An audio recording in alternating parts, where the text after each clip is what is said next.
What's up, everybody, and welcome to Shapes of Gaming Extra, a little bonus podcast from us to you, yet is still unedited, unfiltered, and unhinged. I'm your lead guest for today, Bob Harriman, also known as Lion Hartley on PSN. And today we have a very special guest, a good friend of the show, a very good friend of mine, Oracle Cards Mike, also known as Goat Lord Shriobix on Steam. How's it going, man? Pretty good, bro, honestly. It's been a hell of a weekend so far. Yeah, we're recording this on Mother's Day, so anybody out there, I hope you haven't forgotten by the time you hear this to call your mom, give her that love. What about you? You finally get a chance to call her? Yeah, I called her as soon as I woke up this morning. She seemed to be having a pretty good day, minus all the rainstorms in Florida. Ooh, yeah, we just recently got those rainstorms here, and it's finally drying out. Got a chance to do that awesome mowing the lawn before the HOA people come banging at your door. I don't know if you deal with that where you're at. Yeah, no, there's no HOAs. I can have my yard as screwed up as I want it to. I can have my house whatever color I want it to. As many cars as I want out front, which is awesome for me. I'm a car guy, but yeah, there's no HOA here. Thank God. Yeah, absolutely. You're gonna paint it red, white, and blue stripes come July 4th, right? Yeah, yeah, and I'm gonna put all of my football and sports flags up in front of the house. Things that you can't do in an HOA neighborhood. The classic no step on snack. Yeah, absolutely. But yeah, man. So for our audience out there, we decided after some discussion in the background, we thought we'd do a little bonus episode for y'all here. This is going to be, just as a note, it is a deep dive discussion into the Elder Scrolls 4 Oblivion Remastered.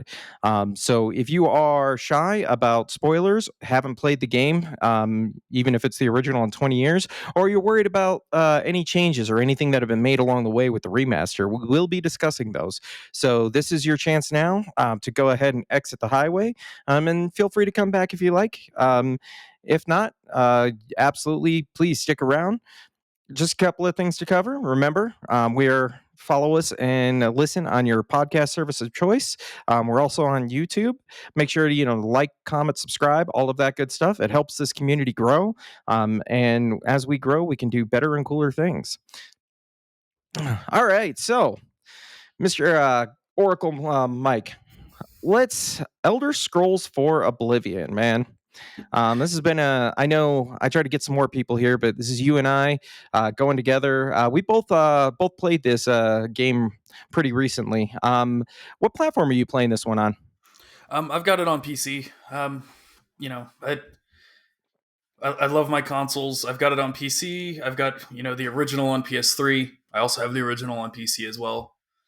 And I very much just prefer gaming on PC. I can kind of have a little bit more freedom with it with modding and whatnot.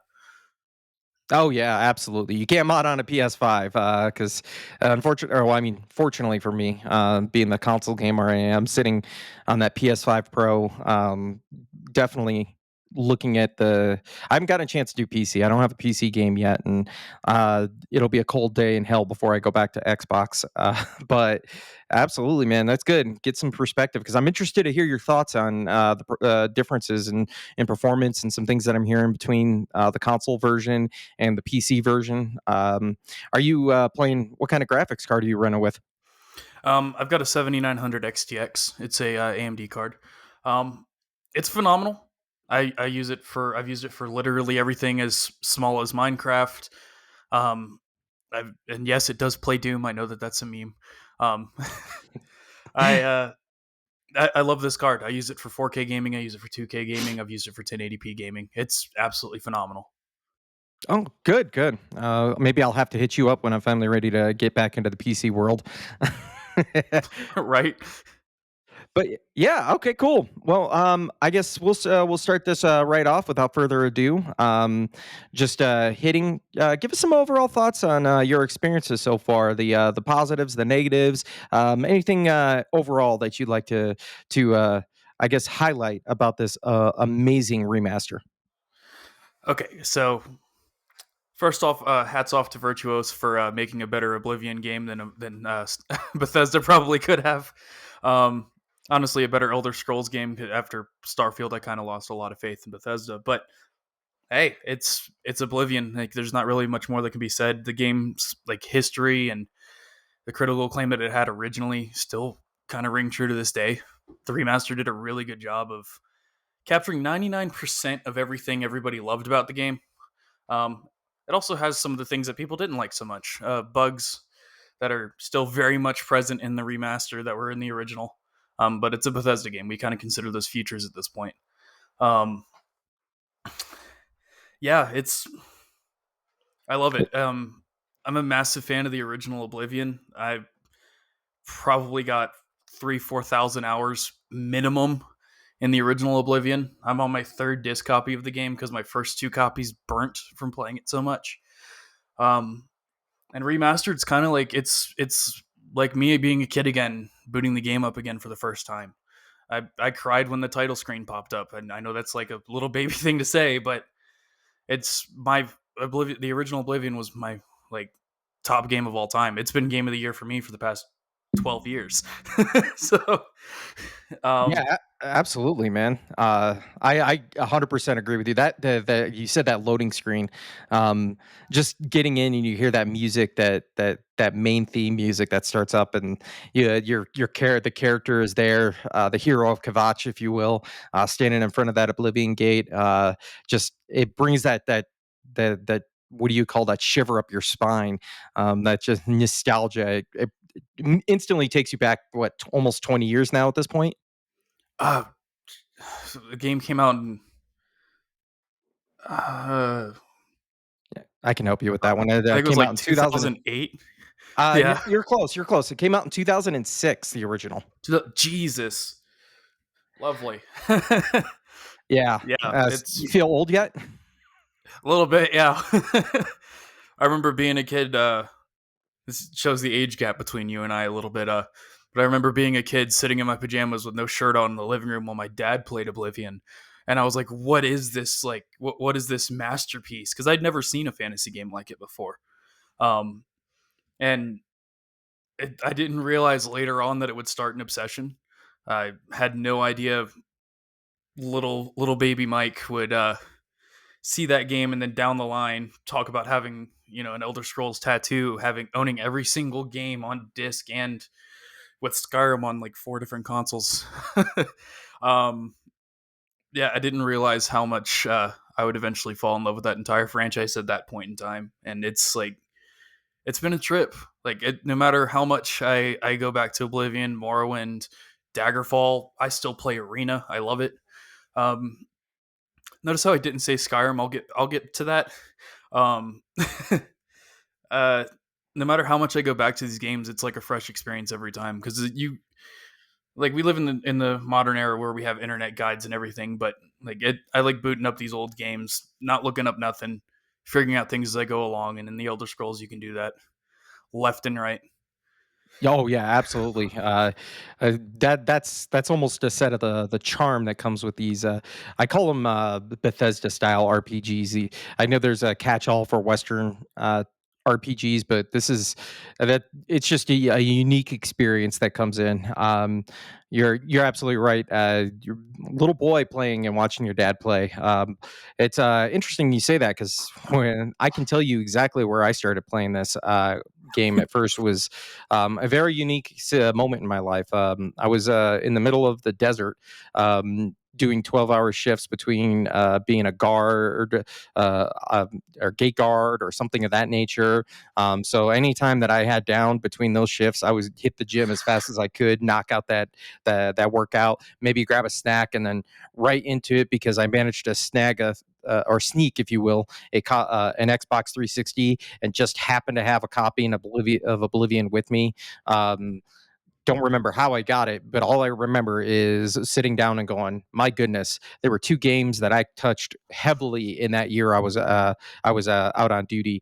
One of those, obviously, being Oblivion, and the other being Dead Rising, back in the day, because those came.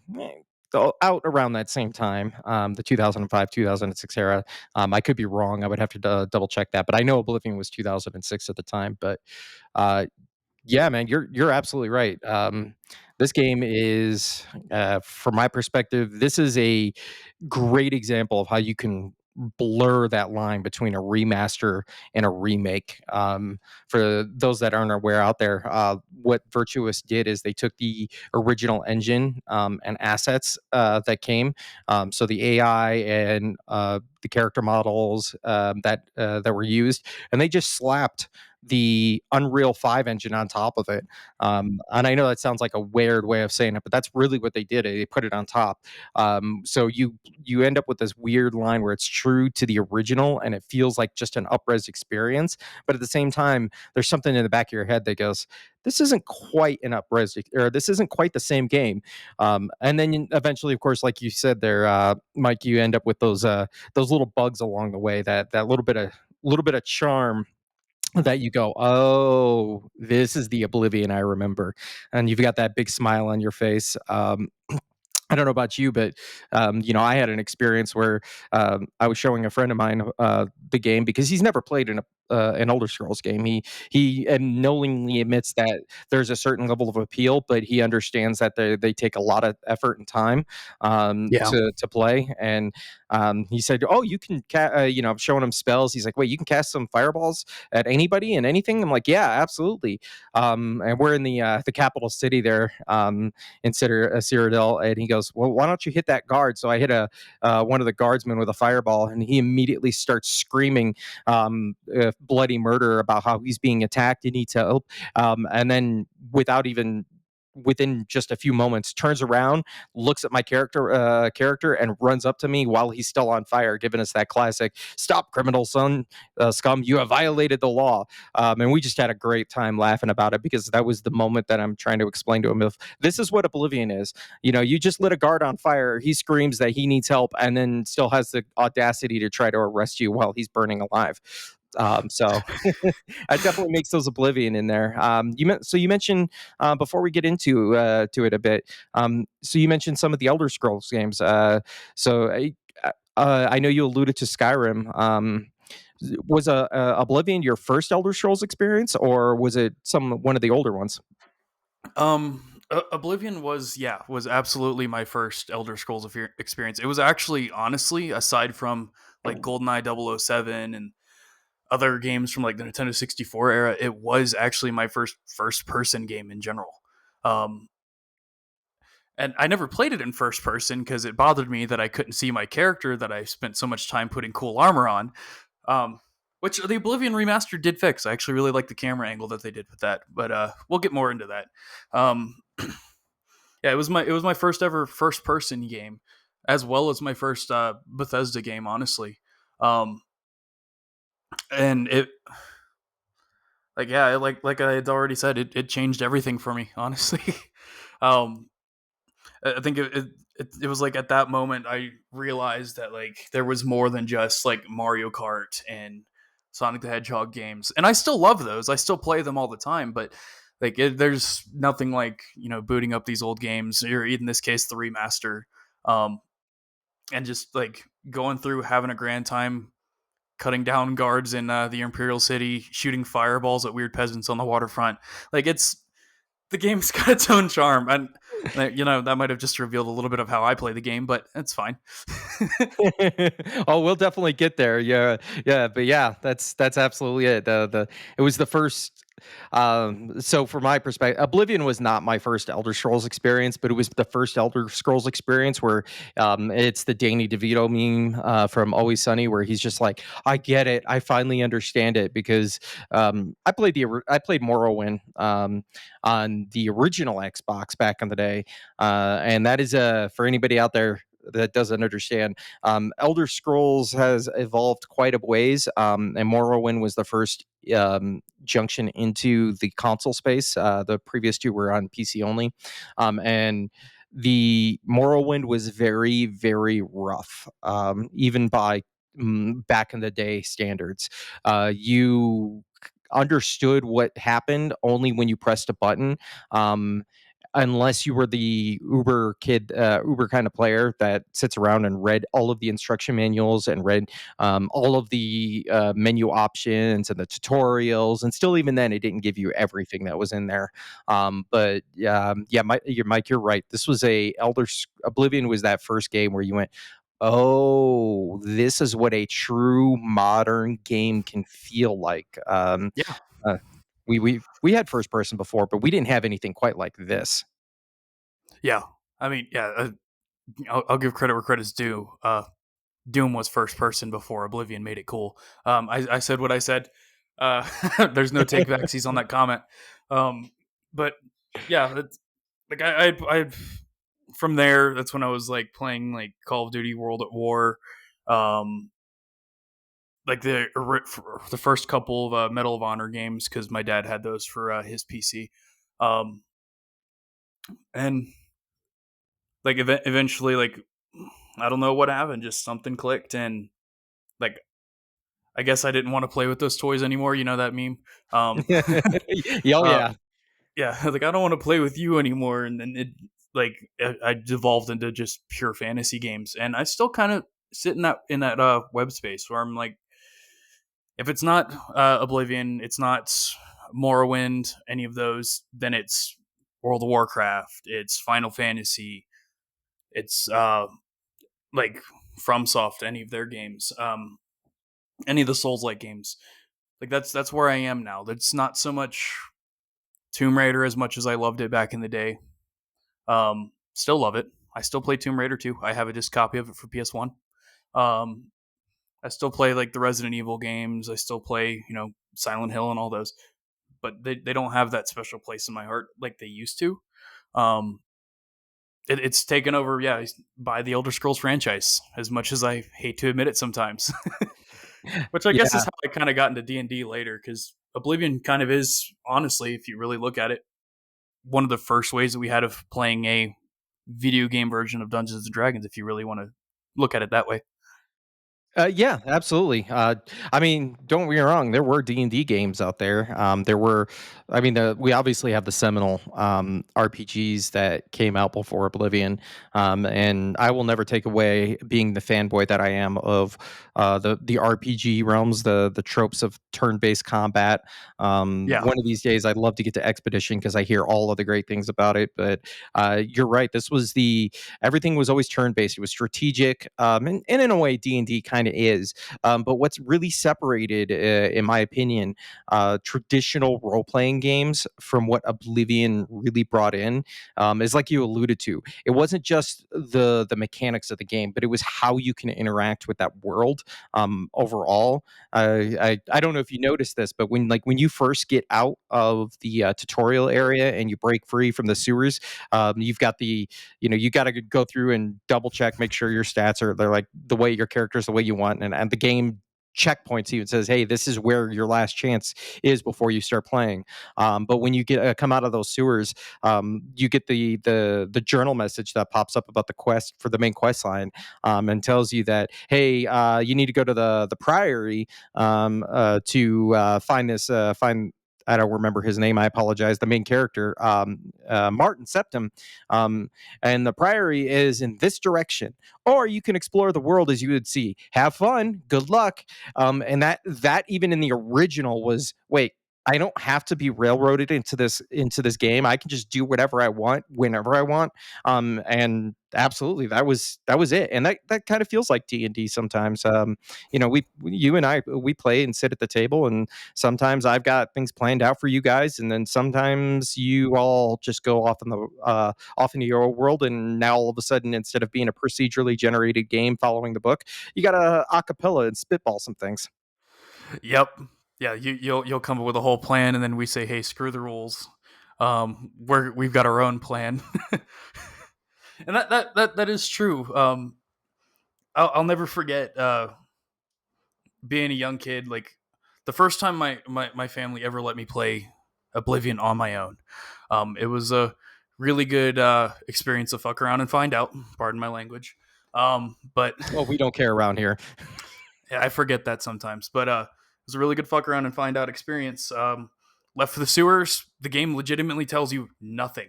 It says, "Hey, go to Wayne and Priory. Here's your fast travel marker. Good luck." What it doesn't tell you is that if you start going westward on the map, you're going to run into the lovely city of Kvatch and get completely face checked as soon as at level 1, and that experience gets even worse the longer you hold it off. So, Yes, it does. Yes, it does. Oh, and my most recent oh, go ahead. my most recent playthrough, I actually just went to Kvatch at level 13. That was a terrible idea. Oh my goodness! It's funny because I've seen, and we'll get there with the story, but I've seen a clip. Some dude went into Kvatch in the Battle of Kvatch, and he was like level 20 something. So was just the entire area. You know what I mean? Right outside the castle was just flooded with flame antronox and the big lizard dudes and everything else. And I'm just like, dude, you waited way too long to jump into this. Oh yeah, and it just gets worse because like the first gate you go through isn't even the worst of them, because anybody that's played Oblivion before, and for those anybody that's listening that hasn't played it, once you do that first Oblivion gate, they will start appearing throughout the world. Um, they're all over the place, and you're going to randomly find them. Um, and that first gate is nowhere near as difficult as some of the later gates will become. In my honest opinion, the earlier you do the first one, the better off you are. But then as you level up, you're going to start running into those Oblivion gates where they're going to have Flame Atronach sitting outside right next to an inn that you're trying to sleep in. And these guys will just walk in the doors. So you have to take the game's difficulty into account, because Bethesda didn't. Um, the world very much scales with you, and yeah, can lead to some pretty hilarious moments if you're not paying attention to how you're playing the game.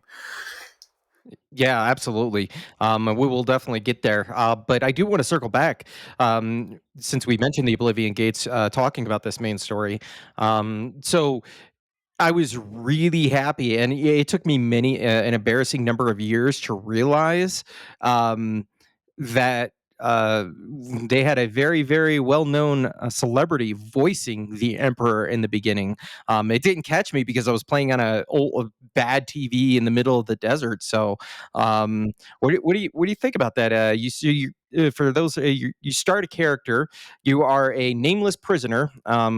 Very cliche, but it works. Where you're supposed to be held in prison until you die, and your cell just happens to be in the way of where the Emperor of Cyrodiil is supposed to be making his escape, and he just says, "No, I've seen you in my dreams. You are the person I'm looking for." And then you watch him get brutally murdered within the first 5 minutes. I don't know about you, but for me, when I was even still to this day playing the remastered now, I'm like, man, that gets me every time because you know it's coming. Even when you do know it's coming, it's like, oh wow, you really just took this from 0 to 60 real fast. What do you? Just on that premise alone, what are your initial thoughts with that? Did you enjoy that originally?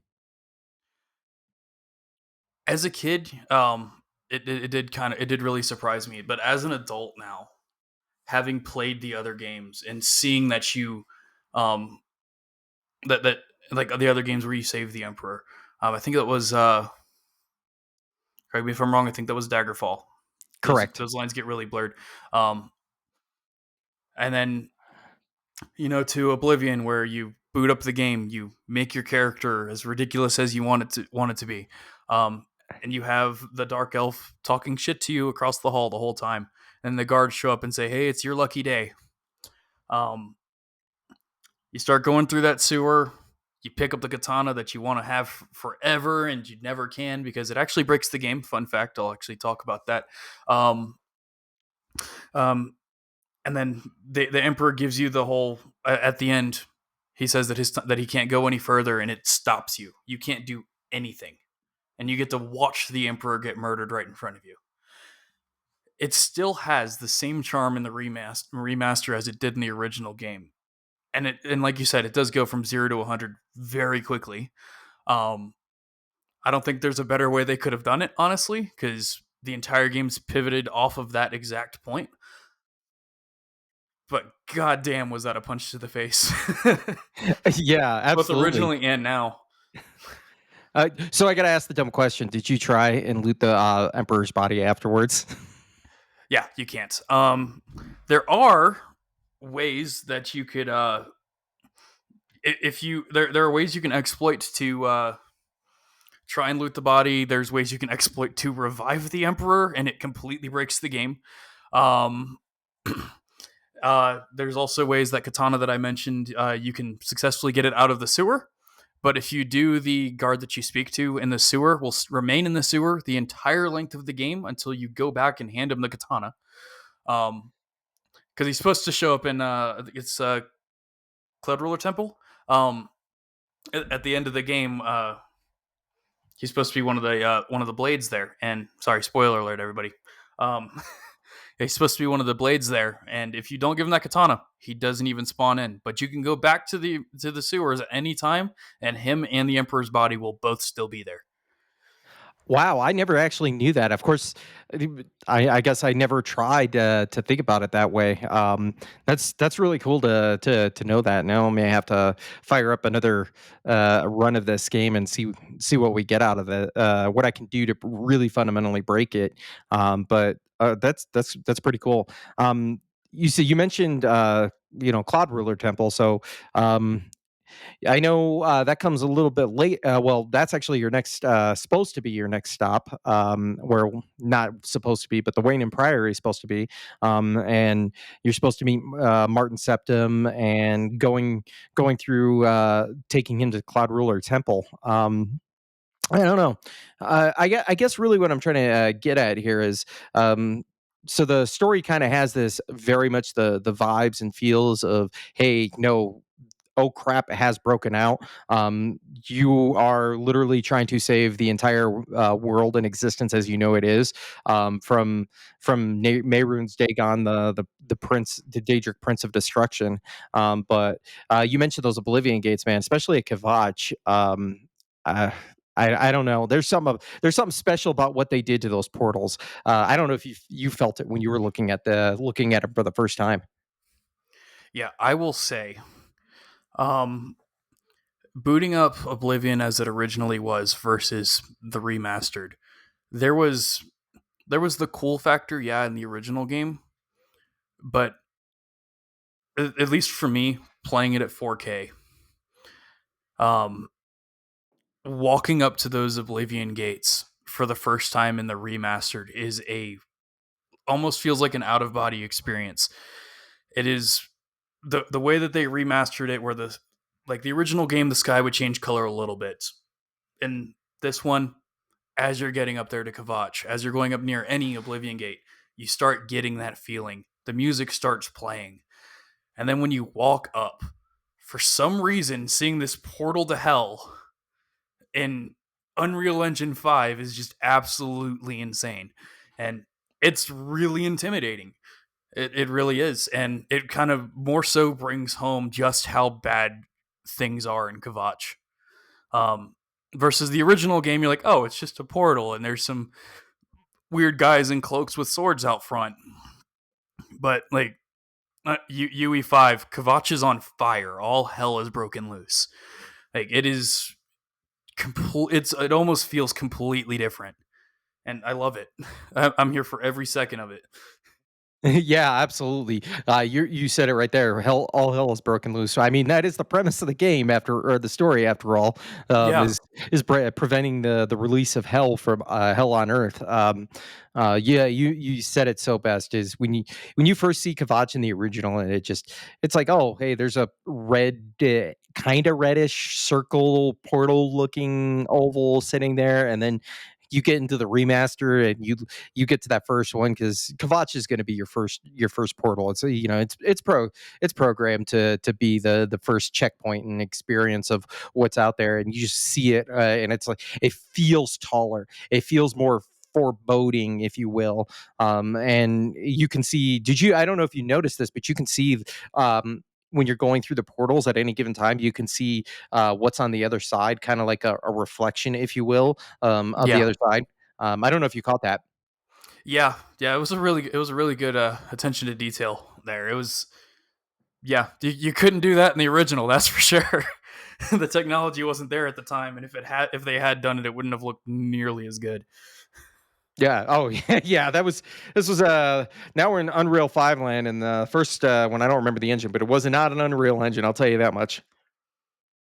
But yeah. I forget what Bethesda names their game engines, but yeah, No, you're absolutely right, but yeah, and then from there we gotta save the rest of the world, and you get Martin Septum, and you put him up in Cloud Ruler Temple, and start investigating what's going on.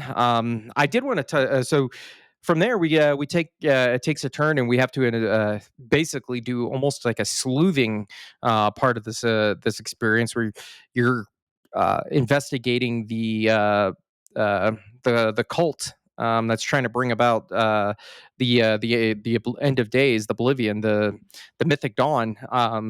I will say, I had a little bit of a frustration at this point. I don't know if you had the same experience, because the last time I played Oblivion was many, many, many moons ago. That's why I was so excited about this remaster, even though it shadow dropped out of nowhere.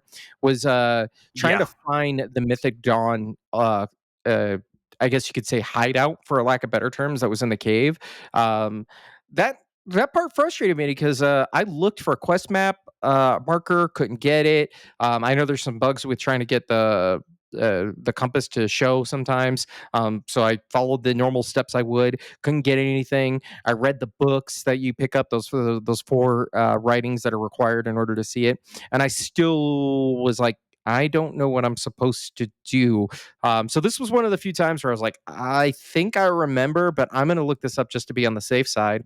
And then, of course, naturally, that's when you're waiting inside the Imperial City for the sun to rise, so you can then get a map marker that shows you where to go. I don't know if you had that same frustration that I did, or trouble when you were replaying this game. yeah. First of all, it's not a bug; it's a feature. I will say I will say that until the day I die. Oblivion, including the remastered, has no bugs. It's all features. Um, yeah, no, I've had the same problem. Not just with that quest, I have with other quests as well. I don't know if you've done the Knights of the Nine DLC yet. It, I knew for me, having played as much as I have, I know offhand immediately where Perennial's old shrine is. I know exactly where it is, but it doesn't give it didn't give me a quest marker. So I'm like, oh, okay, if anybody else doesn't get this quest marker, they're not going to know that this is underwater. You got to find it. Um, so I'm like, Jesus. That No, I one, if I've been playing it for the first time, that one would have destroyed me. Yeah, absolutely, man. See, I didn't do it, but that's because I was going for the platinum, and we'll touch base on, or the platinum trophy, but we'll touch base on there with later about achievements. Is just because there was no achievements associated with Knights of the Nine, and it's quite frankly not my favorite. So I kind of skipped that part of the DLC. But all right, so I'm glad I wasn't the only one that had that Yeah, correction, not bug, but feature, when I was doing the main quest. yeah. There's quite a few bugs. It's if Virtuos or Bethesda come by and they fix it, so be it. If they don't, hey guys, the internet exists. The core parts of the games have not changed. If you played the originals, you still know where things are. If you played them enough, like I did. Um, if if you can't find anything, Sergeant Google is a hell of a thing. If you're having problems with the games, um, the online community for the remastered as well as the original Oblivion is incredibly healthy and incredibly helpful. Um, there's a whole subreddit for the remastered. There's a subreddit for the original Oblivion. There's also a Bethesda Games subreddit as well. You can consult anything, like anybody on any of those forums. People can kind of generally point you in the right direction.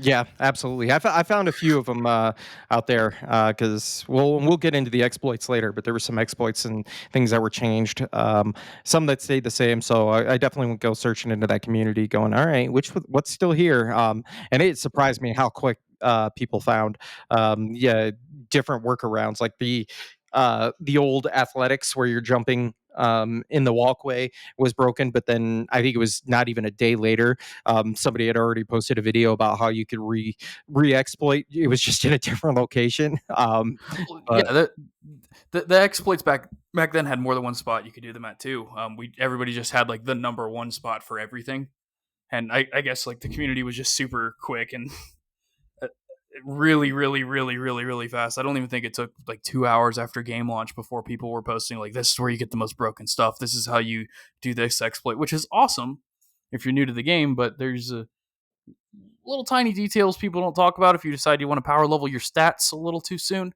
Um, because the game scales in difficulty with your level, and if you decide you want to power level your acrobatics in the walkway and get your acrobatics up to level 100, and you're sitting here, I think you'd be like level 11 or so if you did that with just one skill right out the gate.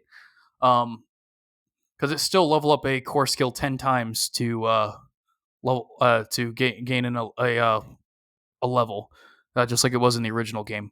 Um, no, Um, no, actually, no. If you can, go look. So that's what's interesting. This is why it's features, not bugs. Is when you're doing your skill increases, because of, and we'll get into this with some of the changes. But the short answer is, all skills level up, but the minor skills are only supposed to give you a certain percentage of that level up bar that they've okay. made. But it's currently bugged. I don't know if they're going to get when they're going to fix it or if they've already fixed it to where it actually gives the normal amount. So if you took athletics as a minor skill and then just upgraded athletics to 100 right out the gate, it'll give you the same amount if it was a major skill. Yeah, I realized that when I was doing my mercantile.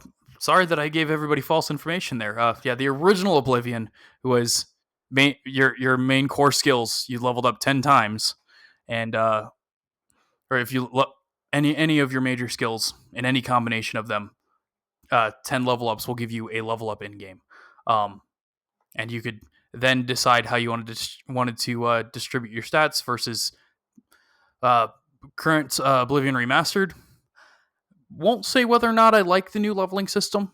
I'm still on the fence about that. Uh, in my personal opinion, the game's not as difficult as the original was, which is a good thing. There were some things that were abhorrently difficult in the original Oblivion versus the remastered, but it's the leveling system's interesting. I don't know how I feel about it yet.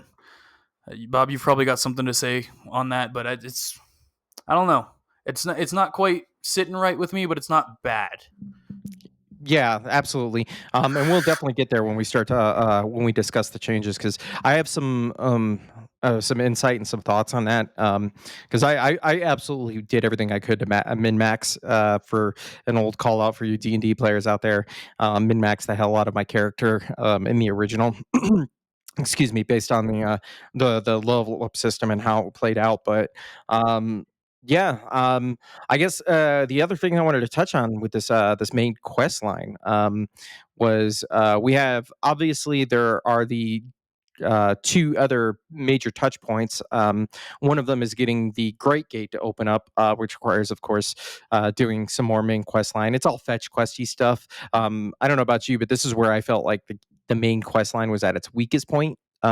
Because you're finding a piece of this that you need, and then you go back to Martin, and he's like, "Okay, cool. Hey, can you go get this next piece?" And it's like, "Well, why do I have to do this 6 times versus just finding everything in the wild?"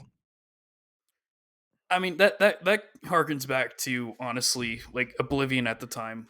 That's kind of how a lot of RPGs were set up. Like who hasn't played an RPG where you gotta collect 30 herbs, or so you have to kill 10 rats, get the rat meat, trade it for 30 herbs. So you could trade it for this crystal that you need to go into this dungeon. That yeah, it Oblivion came from that time frame.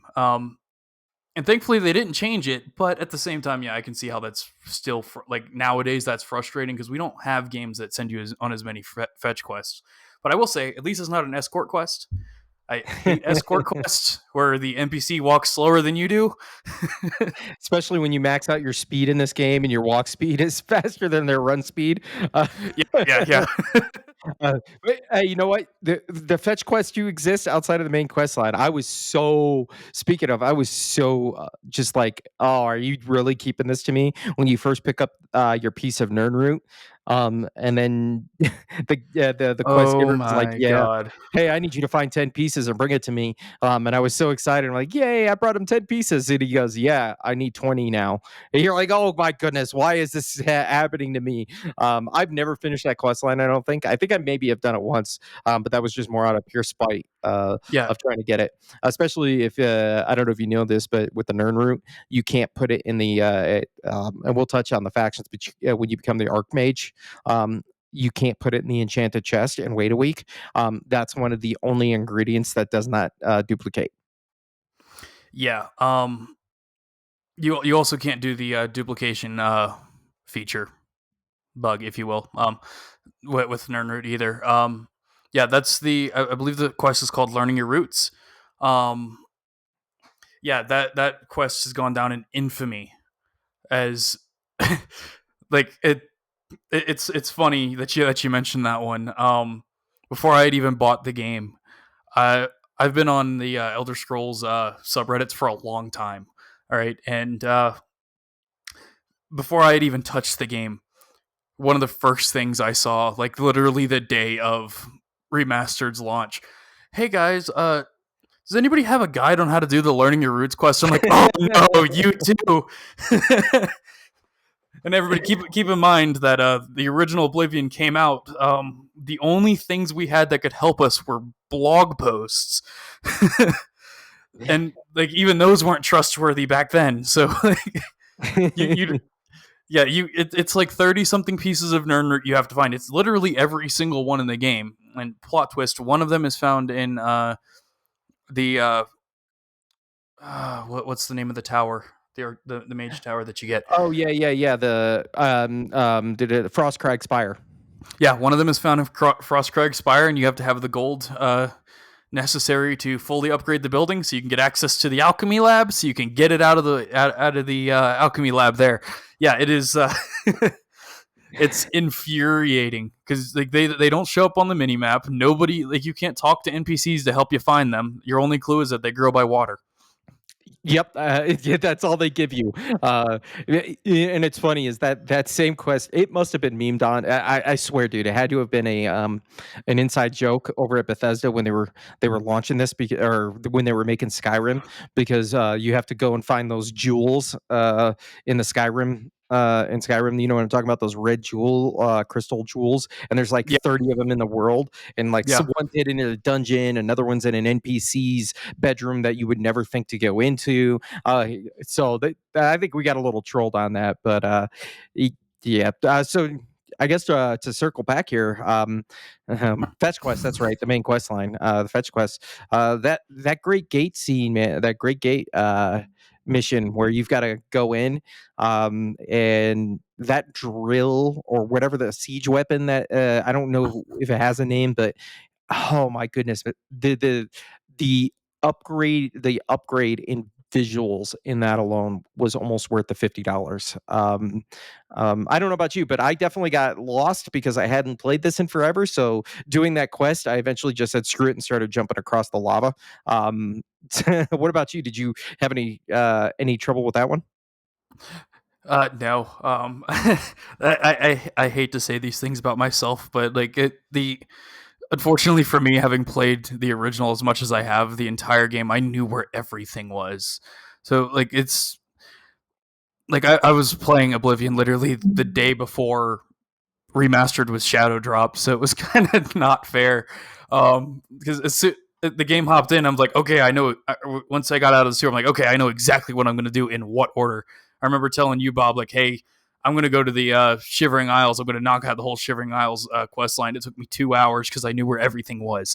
Um, yeah, which at the time, in case anybody didn't know, the Shivering Isles was a big deal. The DLCs in Oblivion were a big deal in general. It was one of the first games, if not the first, actually, that had downloadable content.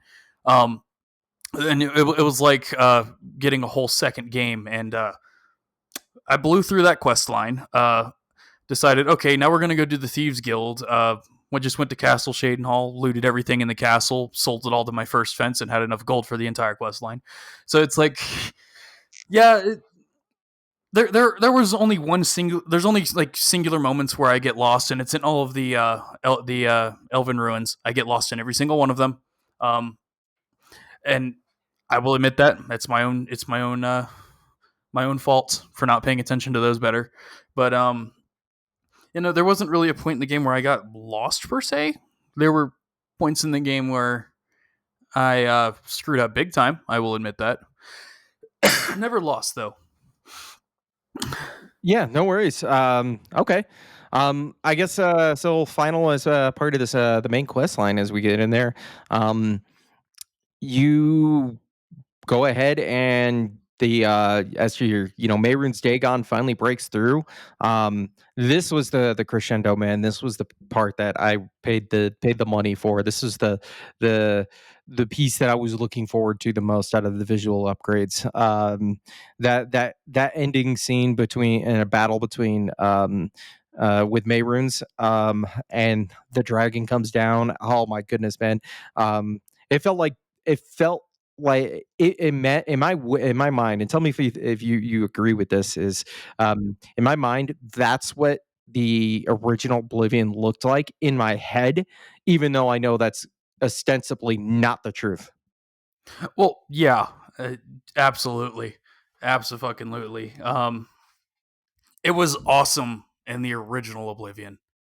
They just cranked that up to 11 in the remastered, and it's like I said about the Oblivion gates. It's very much an out of body experience. It's like seeing it all for the first time, and it's I don't know. Hats off to the developers of Unreal Engine 5. Okay, like none of it would have been possible without them. But it's Jesus. There's not much I can really say other than that. It's gorgeous. It's awesome. It's badass. For you Skyrim fans, it's like seeing Alduin for the first time. Um, yeah, it's absolutely amazing. It's stunning. Yeah, yeah. So you Oh, I'm sorry, go ahead. No, that wasn't. You're good. You're good. All right, yeah, yeah. So you say, yeah. So speaking of Skyrim, yeah, I learned. I haven't confirmed this yet, but I've heard rumors that so you can break out of the bounds of the main of Cyrodiil, Yes. and go through the other areas. If you get in the borders between Cyrodiil and Skyrim, you can see the throat of the mountain or throat of the world. Yep. You can. Also, as well, if you go up there after doing the Siege of Kavach, and the Oblivion portal starts spawning out, when you go out of the world boundary for Oblivion, there's actually an Oblivion gate that spawns in Skyrim. Oh wow, Yeah, that would be a you really can't good go up plot to it. twist. Yeah, you can't go up to it, but it is there. Oh man, that'd be a great plot twist. The Yeah, Dragonborn comes out of the Oblivion portal, and you hear that startup sound. That would be good. Man, so I don't, so I don't know. I'm gonna tell. So speaking of Skyrim, um, as much as that game's amazing, I gotta or great, should I say? I mean, it is amazing, but I gotta say the main quest in Oblivion. The actual risks that are at play, and the weight of the world, I just think it overall feels better, compared to, "Ooh, I'm a dragonborn," versus I'm a prisoner that becomes pseudo god, and in fact becomes half a god by the end if you do the DLCs or one of the DLCs, or Shivering Isles, should I say. Um and just it's so much more entertaining. Um, I don't know if you feel that way. So this is your time to rip on Skyrim if you like. and rip I shall. Okay. First off, I'm gonna say this: I don't hate Skyrim. I don't. I love it. I still play it. I own it on 4 separate consoles because for some reason Bethesda can manage to sell me Skyrim on everything. I'm surprised I don't have it for a dishwasher yet. Um, now, Skyrim, you start up the game. You They give you the whole, "Hey, you're finally awake." You go into the chopping block, and all of a sudden, 5 minutes later, you find out that you're this Dragonborn thing. That's cool. That's awesome. Um, No explanation as to how. No explanation as to why. Nobody knows why you were on the chopping block to begin with. Um, just like in Oblivion, you don't know why your character is in prison. If it's anything like how I normally play my characters, I probably stole 300,000 gold worth of stuff and killed like 40 people. But Skyrim doesn't give you any of the how, the why, any of this. It just says, "Hey, you're a dragonborn," because you go into you go in to what was it? It's Bleak Falls Barrow, isn't it? Yep, And you that's learn to correct. shout, and they're like, "Okay, yeah, you're a dragonborn," which is cool at all. You play through the whole quest, you learn more shouts, you learn more magic, and you fight Alduin, who I believe is in the Elder Scrolls universe. He's the god of time. Correct. I believe that is correct. Um, and like it all culminates like the entire game. It's kind of like Oblivion is, where you're going through every Oblivion gate you see throughout the entire game. Pretty much everything's the same. Um, and Skyrim, you go through, you randomly run into a dragon, you kill the dragon, you get stronger. Wash, rinse, repeat until you fight Alduin. Um, but in my personal opinion, um, Skyrim is a little bit more repetitive. And because of that, it's not my game of choice. Um, every time you boot up Skyrim, you say you want to play a certain thing, you always end up a sneaky archer because that's the most optimized build for the entire game. Everybody knows that. If you say otherwise, you're lying to yourself. Um, yeah, it's everybody plays Skyrim the same exact way. Everybody goes through the story the same exact way. Yeah, you can. There's more content in Skyrim. You can go off the rails. You can do every side quest in the game before you ever touch the main quest. But then the main quest is easy as hell. Because Skyrim doesn't scale quite like Oblivion does. Um, Meanwhile, in Oblivion, you start out as a prisoner. You go through your whole DLC, or you go through the whole main game, or your DLC if you decide that you want to go to that mysterious door in the Niven Bay. Do it. Just do it. It's great. Do it. Um, and you end up later on becoming the Daedric Prince of Madness, Sheogorath, which is referenced in Skyrim. Okay, and this will bring up a long debate that I've keep seeing on the TikTok and on Facebook and everything about the Dragonborn versus the Hero of Kvatch. It's not the Dragonborn versus the Hero of Kvatch. It's the Dragonborn versus Sheogorath. Okay, it's You, yeah you, you're right. the Dragonborn fought Alduin and killed Alduin. Okay, the Dragonborn is nowhere near as powerful as Sheogorath is. Period. End of story. Okay. Sorry to all you Skyrim lovers out there. You're wrong. Okay.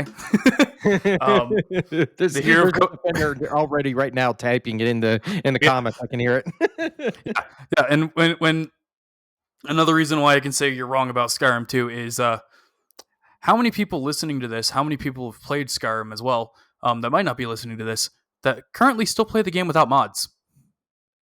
Yeah, no, that's Skyrim, totally fair. in my personal opinion, and I've played Skyrim all the way through more than once. I've played Oblivion all the way through more than once. Clearly, it's not. Once you go through Skyrim once, you've gone through it. You have to turn on those mods because the game is incredibly wash, rinse, repeat over and over and over again. Oblivion's the same way. I can't act like it's not. I can't act like Morrowind isn't. I can't act like Daggerfall isn't, and Arena definitely is. But it's you can go through Oblivion, you can have a fresh experience every time. If you go into Skyrim, you're going to play the same game every single time in the same exact way. Even if you try and you're like, "Oh, I'm going to be this big huge like I'm going to wield claymores and warhammers. I'm going to be this orc." You're going to end up a sneaky archer because huge warhammer don't work on flying dragon. It's funny. Little secret. I know this sounds like a Skyrim segment, but we'll get back. Is before the sneaky archer technology really started to get popular, I played my original playthrough as a orc that was dual wielding maces. I mastered everything out, and that was actually when I realized that Skyrim was easier than Oblivion. This was before the sneaky archer stuff came out, because I would I literally almost three shot Alduin at the end. Sorry, spoilers for Skyrim. I'm sorry for any of those out there. Um, but yeah, that absolutely. It was like, oh, and then I discovered the sneaky archer build, and it was like, oh my goodness, this is really, really broke. But Yeah. yeah, so you mentioned arena, the Elder Scrolls arena, but that makes me think the arena factions within Oblivion. So you said you went out and did the Thieves Guild first. Is that where you started with them as the first faction that you completed? Yeah. It normally is. Just because I enjoy the Thieves Guild storyline, and I'm sorry if I state any spoilers. Like, not long after, not very far into the storyline, you're framing somebody for an insight because they were selling insider information, which is like super cool.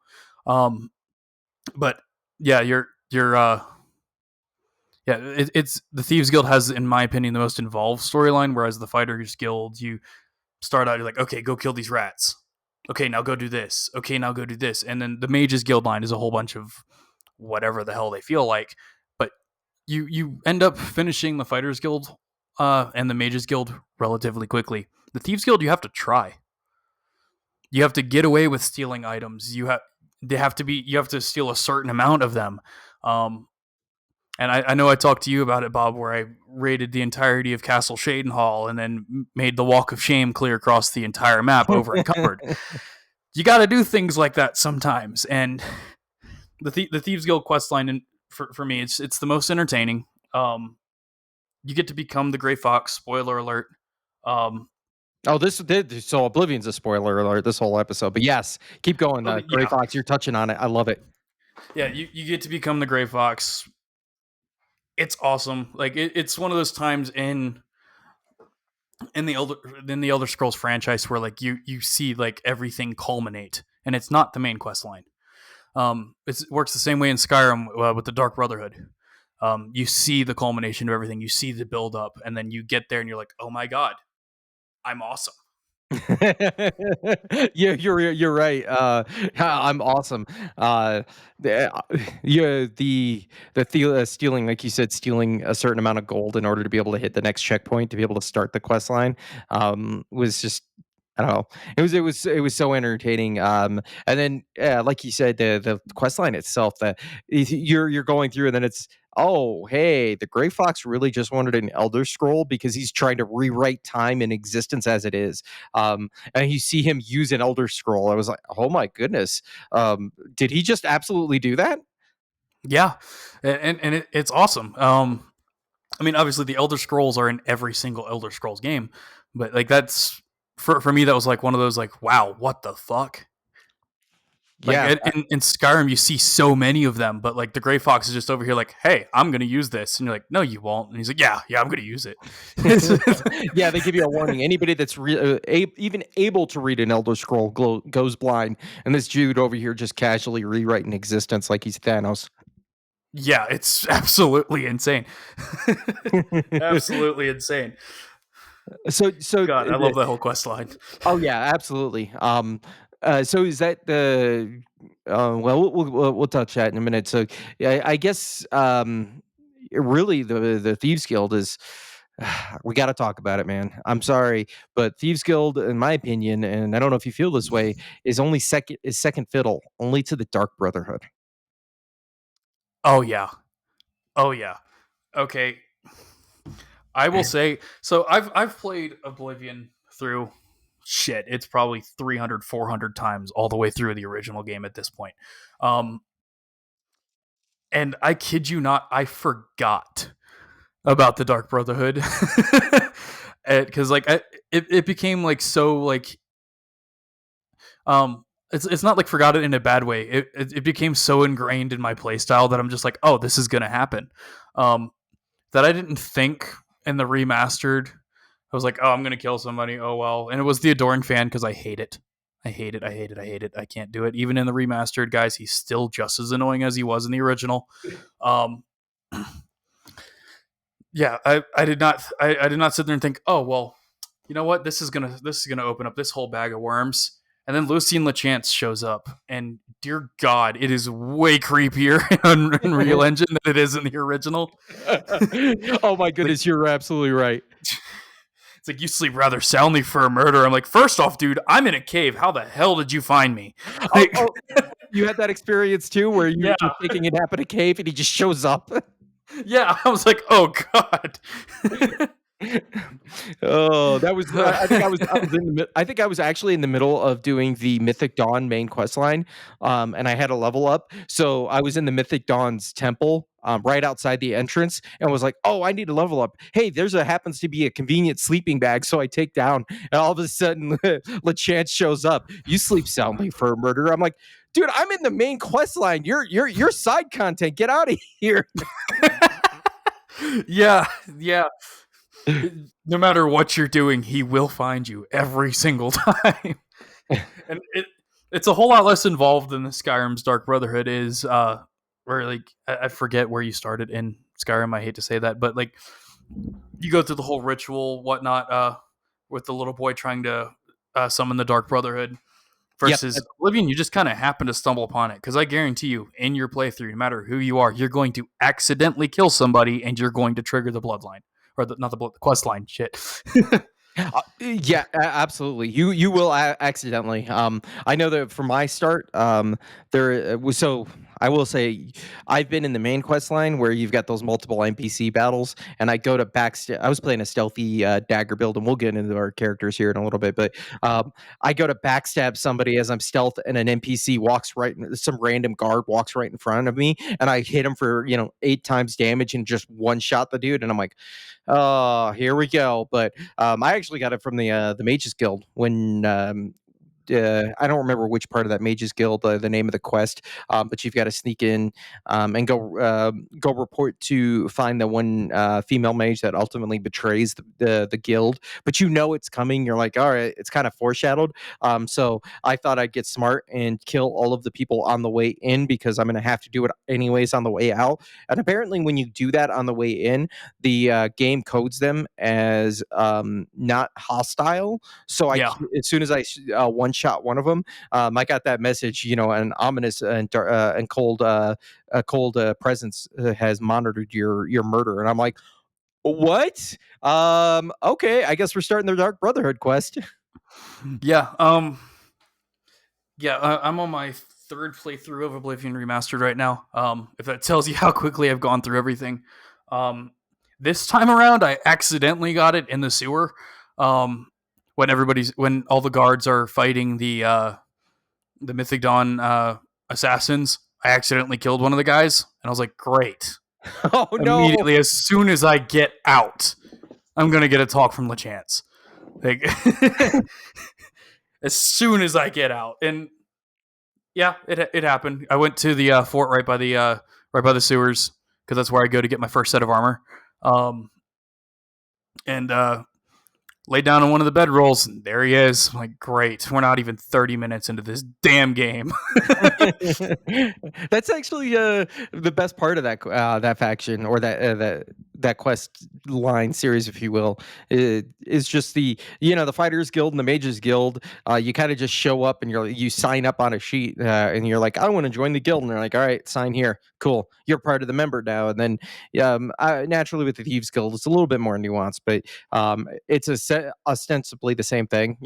Once you find them, you go, hey, I want to be a member. But there's no finding the Dark Brotherhood, and the only way you get through is you got to murk somebody in cold blood, which has just always been unique, even in Morrowind and Skyrim and stuff. But it's just that makes it so much more interesting way to engage with the game, because you could theoretically try to play Oblivion, and I say try because you're going to accidentally kill somebody, but you could try to play, and theoretically, if you haven't played the game before, you could go through and never even know the Dark Brotherhood existed. Yeah, and like honestly, yeah. But the amount of NPCs in Oblivion that are considered neutral NPCs is absolutely insane. Some of them you wouldn't think of. Um, but yeah, you can theoretically make it the whole game without running into the Dark Brotherhood. But Lucian knows where you are. He can smell you. He knows you're gonna mess up. He's just waiting. Yeah, I, he's I, there. I feel like originally Bethesda probably coded him into the game where he's invisible the entire game behind you until you kill somebody, then you lay down and boom, he's there, and he's been there the whole time. That's my head canon, as he's just following you around the whole time because he knows. I, I Um, I I love that. I love that thought. That is such a programmer thought right there. Is how do we get him in there and code it? Well, why don't we just make him invisible the whole time? yeah, and then as soon as you kill somebody, it turns that 0 to a 1, and he's like, "Hey, what's Hello. up?" Yeah, cue the Toad from Mario Kart. Ye- Hello. It's oh, crazy. Yeah, I feel like that would be such a Bethesda thing to do. It really wouldn't surprise me, and I feel like somebody's probably found that out. And if I'm wrong, I'm wrong, but that's got to be it. That's the only explanation. yeah, Coding was not that advanced yet. even if it's not the truth, it's the truth in your head, and that's what you're living by. Yep, that's my headcanon every time. There's only so many reasons why he can find me in a random cave. Like, in case you forget, I guess you haven't done the Knights of the Nine DLC yet, but there is a bedroll in Perennial Shrine underwater. Oh, really? So yeah, the shrine is the shrine is underwater. You go through a through an elven like what are they called again in the game? I've always called them like elven dungeons, but but yeah, you go through it. Perennial Shrine's on the other side, and there's a bedroll right next to where you can pick up the helmet. Um, he can find you there in the middle of the Knights of the Nine quest. Oh, really? Yeah, I didn't know that. And you know what's funny is I have Iliad, by the way. It's the Iliad ruins is I think what you're yeah, talking Alien about. ruins. There we go. Yeah, I Wait, always call them elven ruins. yeah, yeah. Well, I mean that's what they are. You know, Dwemer is dwarven in this world. But oh, I didn't know that. I'm gonna have to check that out now because I've got the breathe underwater spell, so I could just go take a nap in the water and have him spawn up. That's the charm of Oblivion is just that shouldn't. It logically makes no sense, but mechanically it was built that way. So the game does its best and manages to somehow still come out on top. Yeah, he can also walk right into your prison cell too if the next time you sleep is in a prison cell, because he deems it a secure place. I mean, he's technically by all rights is correct. I mean, unless of course you're, we'll get into the exploits. Unless you're using the sneak exploit, or I'm sorry, the secure, yeah, the stealth exploit, in the main dungeon within a Cyrodiil, or the capital city. But um, yeah, I guess so. I didn't have this down here on our document, man, but you mentioned it earlier. We both did actually, and I think talking about the factions is going to lean into is the. I wanted to touch base on the one DLC that gives you additional trophies. For our listeners out there, this is a I got the platinum. The platinum includes going through the main quest line and doing all of the factions. But there's also additional trophies you can get that doesn't count towards a platinum if you're playing on PlayStation or whatever your perfect achievement score is on Xbox. But there's a second set, and they're all related to, quite frankly, one of my favorite DLCs. Easily my favorite DLC in all of the Elder Scroll series and the Fallout series. Anything Oblivion or Bethesda based, to be quite frank. And that's the Shivering Isles DLC, man. You said you ran almost off to it right away. I don't remember. Yeah. I had the lovely bug. I don't know if anybody else or I don't know even if it's functioning if the quest line's functioning the same way in remastered or not. But in the original Oblivion, after you sleep a couple times, you learn about this mysterious door in Nibbin Bay. You don't. I didn't get that in the remastered. Um, for anybody that's curious, let me pull up the map of the world real quick. Oh no, I know exactly where you're talking about, but I had that same quote unquote bug too. I never actually got the quest marker. It just appeared on the map for me. Which, correct me if I'm wrong, and I'm doing this off the top of my head. It should be southeast of the capital city, in the middle of the major river that dissects the land there, if I'm not mistaken. It's the only island in Nibbin Bay right outside of it's Breville. Yeah, Breville, Yep. I believe. Yep. Mhm. Yeah, you if you don't get the quest marker, you can go out there, you can do it. You get a hilarious interaction before you even get to go in. Um, then you get to talk with Joffrey, and it's all kind of downhill from there. It's loads of fun. It's hours if you want it to be hours. It's days if you want it to be days. The Shivering Isles has so much you can do. Um, I personally, I always go through the Mania door after killing the gatekeeper because like as I you get was the gonna same say, quest line either way. Yeah, you get the same quest line either way. It's just more aesthetically pleasing for me to go through the Mania door. I totally can appreciate that. So, which method did you use to kill the gatekeeper? um, so it forces you to go through, do the quest line to get the arrows and everything. Um, by the time I went and I did the Shivering Isles, it wasn't immediately. I will say it was not immediately. The first thing that I did was I got Frostcrag, because I don't want to go through the entire Mage's Guild quest line just to be able to enchant things. Yep. I enchanted a shield that I got from an Imperial Guard that I killed. Named it the Shieldy Shield of Shielding. I put 7% shield on it. Um, had my Imperial armor that I stole off said same guard, fully enchanted it with shield. Walked in there and just took the gatekeeper to the face. Um, I hate doing the quest line for the arrows. I feel like it's a waste of time. The arrows are practically useless for anything other than that, and they do the same damage, fun fact, as any other arrows you shoot at them. So there's actually no reason to do the quest line when you can just walk up and kill them unless you really want. I don't know if it's necessary for a trophy or not. Um, I don't ever really care about achievement hunting. I'm probably close to platting it at this point. I don't know.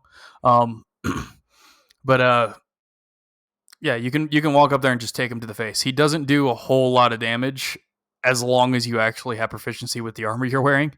Um, yeah, Oh, preferred method: walk up, cut his kneecaps. Like that's every wow. single time. See, I didn't try that. Um, but it's funny. I didn't ever even thought about that. I ended up doing the alternative method just because I don't like going for the bone arrows, and I was doing full melee, arrow build. So I actually waited for the creator. I don't remember that witch that created him, and just got the handkerchief that she drops so you can get the poison. And then just coated my dagger and went to town on him. Yeah, nope. I ran up there with my first fire stick. I name all of my swords fire stick. I enchant them with fire. At the time, it was a steel claymore. I think it was a steel claymore. Yeah, I think it was a steel claymore. Walked up there, just cut his kneecaps, called it good, and went through the door to mania from there. Yeah, the door to mania. So it's funny. When I did the exact same one. I ran through it twice because it is required. Well, there's a certain or there's the choice between the replacing the Duke or the Duchess. That's for achievement, and unfortunately, my last save point when I got one was right before. After I had killed the gatekeeper, so I had to literally run through the Shivering Isles DLC. Almost all of it just to get that far to be able Yeah, to make the other choice. But that by that time I was so proficient with stealth and had invisibility that I just and my speed was almost maxed out that I just went invisible and literally sped across the map, just going to the next checkpoint. Didn't even stop in dungeons to kill anybody. I was just straight running through it. But yeah, the Shivering Isles is a seminal DLC.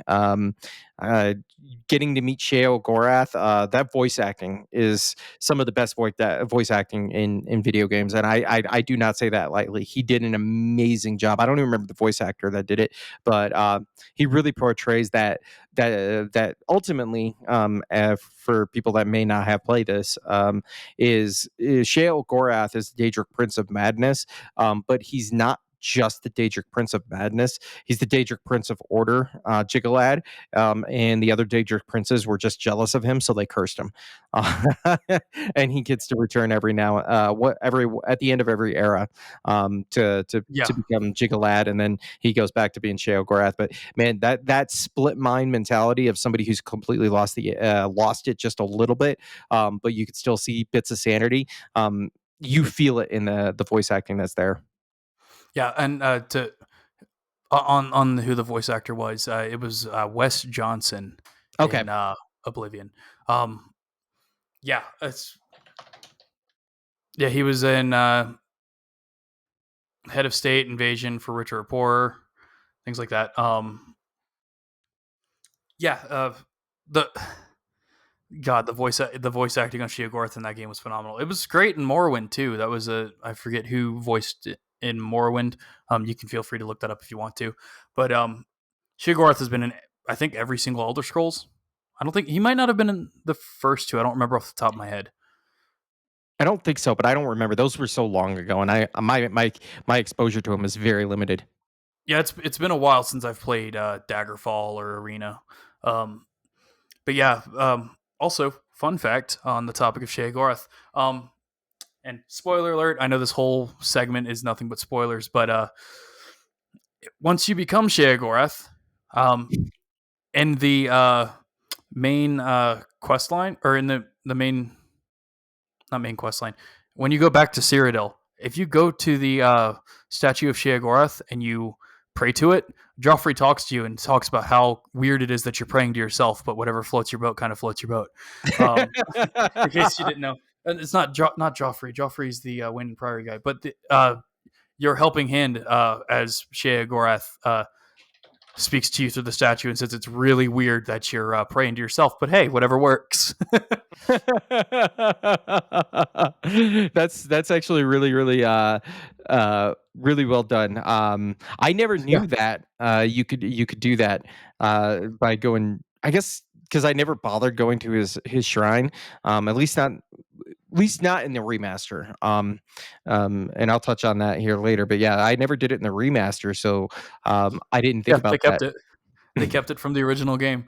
That's one of several things, like little attentions to detail, that most people won't notice. Um, and I can go about little teeny tiny things all day, but that's one of my favorite ones. And, and it makes everything worth even more worth it too, because like when you're not in the Shivering Isles, you still get the reminder, like, oh yeah, I am the Daedric Prince of Madness. Haskell, by the way, is the guy you're thinking of. Yeah, yeah, yeah. Yeah, so did you I think that's great. That's what made the Shivering Isle so much fun is that it's not just the DLC and the story, but it's the rewards you get. You know, if you're as long as you're in that realm, you can just say, "Nope, I'm not dying today," and come back and be respawned, or that you just immediately summon Haskell almost anywhere in the world. And he's got that dreary, almost like Eeyore kind of mentality, like, okay, what is it that you want? Why did you bring Yeah, me here? yep.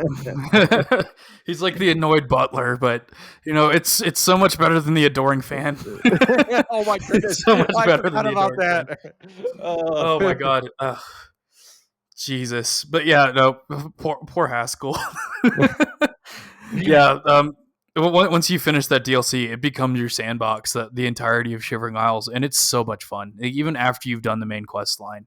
Um, and like, let's not forget to the Shivering Isles DLC has some of the coolest weapons and armor you can get. Like, come on, the Amber armor set is awesome. As I know that's kind of divisive. I know on the Elder Scrolls forums there's people that are like, oh, it's hideous. I don't care. It to me it looks awesome. It's very World of Warcraft esque to me, and it's super cool. Um, the weapons you can get are awesome as well. Um, shit. Yeah, What isn't wrong? What is wrong with the Shivering Isles? I there is no I the about the no, there's not anything wrong with it. The only thing that I didn't like was the where you gotta do I mean, there are a couple of small things. One is some of the quest lines get a little weird when you're like trying to replace the Duke or the Duchess, doing some of their actual Duchess Sill, and I don't remember the Duke's name, um, but uh, the point is about the only one I didn't like was doing the quest line where you have to to go get the what is it, the chalice of clarity, or that basically gets rid of the addiction um, condition.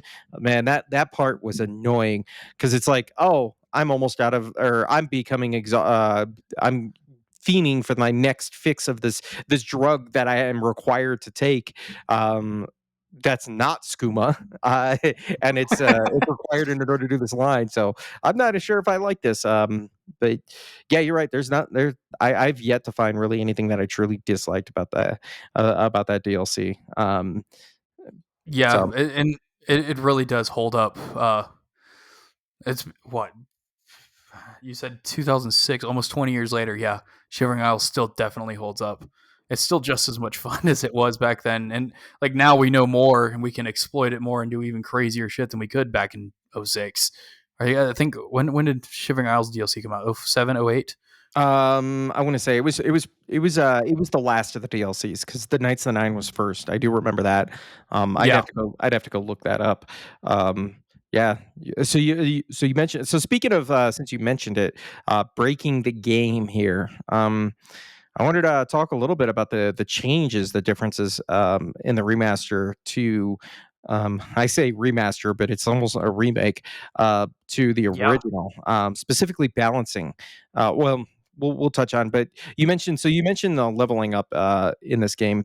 That was the biggest core change that almost like you almost saw right away. Not visuals present in UI, but I'm talking about mechanically because the mixture of a Skyrim and Oblivion style leveling up system.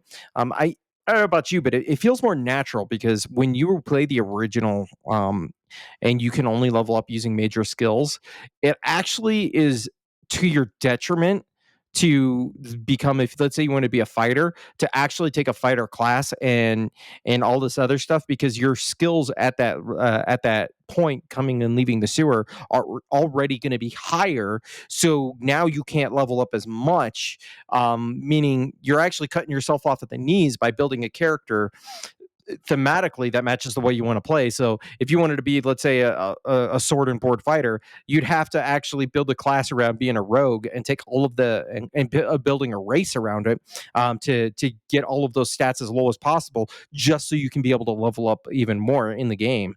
I yeah. don't know. Yeah, I don't know. You said you meant earlier that you weren't sure, entirely sure. What are your current thoughts on that? Um, yeah. So, like you said, character optimization in Oblivion doesn't work like it does in Skyrim. Um, it didn't in the original. It doesn't. It still doesn't in the remastered. Because you pick your major skills, you pick your minor skills, you get to create your own class or pick a pre-made class. It is always my recommendation to anybody first time through: build your own class. Don't listen to what the internet says. Yeah, there's very definitive best ways, quote unquote, to play Oblivion. None of them are actually the best way. The game is still just as difficult no matter how you play it. Um, Now, when you're going through and you're picking your skills and things, it's a good idea. At least I do this all the time.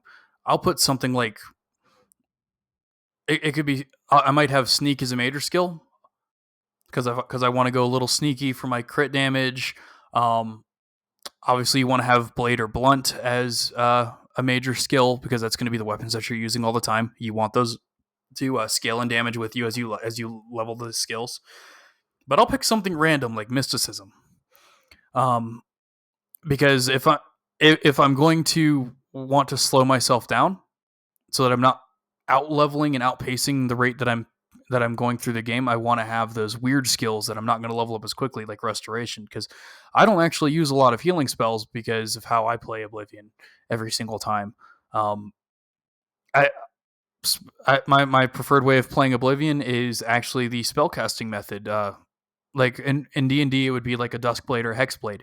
Um, I want the spell sword type playthrough. Um, it lends itself to not leveling as quickly. You're not as broken as you're going through everything, um, and it makes the game just a little bit more difficult, um, because you're not going to be leveling up heavy armor. So shields are going to be a lot worse because light armor shields in Oblivion are absolutely terrible. Um, Fun fact: they are absolutely terrible, and there's no dual wield mechanic either, so you don't get like the benefit of having a second weapon if you're not using a shield. Um, Somebody's going to make that mod. I'll probably try it out. They did in the original Oblivion, but the Oblivion Nexus is a wonderland for the original game, and it's already getting crazy for the remaster. Um, yeah, when you're building your character, you want to have those minor skills, or you want to have some skills that you would typically not use be major skills, so that you're not going to level up as quickly. Because if you're somebody that uses restoration all the time, it's probably a good idea to make it a minor skill if you're going to be relying on healing magic the entire time.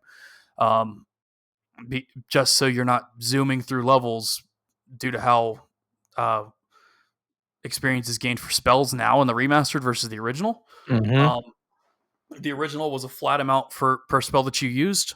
Um, this time around, it's based on the amount of magicka you use, which is why we can go to Frostcrag and create spells and spam all of our spells up to max level, or like destruction, restoration, all of those.